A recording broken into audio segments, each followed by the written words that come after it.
ako sa pre-18. Ngayon po ay pre-40 na lang po. Kinalulungkot ko po namin na may bumaliktad o nag-recant na apat.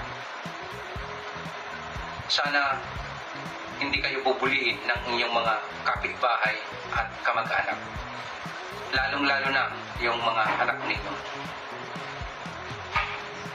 At alam naman natin na totoo ang mga siniwalat natin.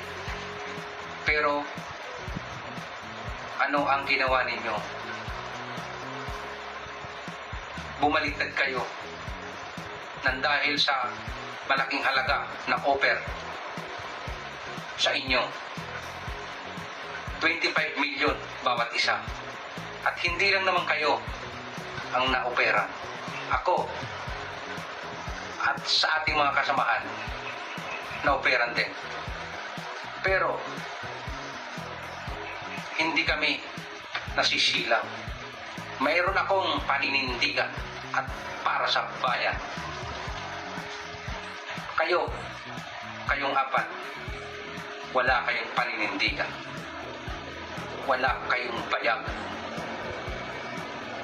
Para nyo nang bininta ang pag-asa ng taong bayan. Sana na malulutas na at matutuldukan ang korupsyon sa flood control scandal sa ating bansang Pilipinas. Pero nag-recant kayo.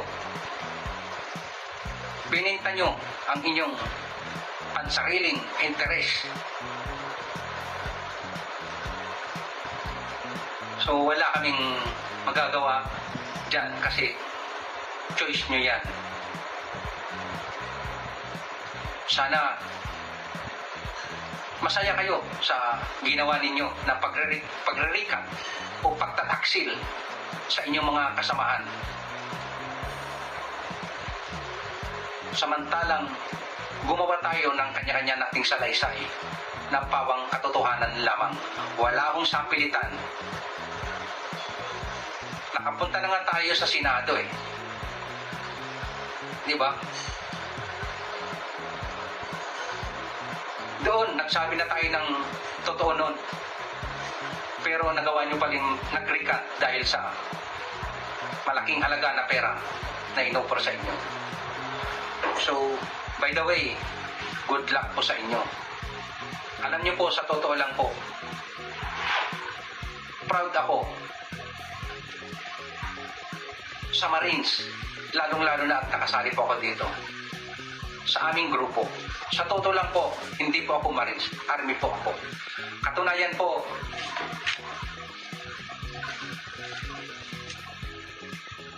nagpagawa kami ng uniform namin nang akala namin ay sulit na kami. Yung pala, may balimbing din pala. At bumaliktad nang dahil lang sa malaking pera na tinapal sa kanila. Ngayon, nagpa-presscon kayo.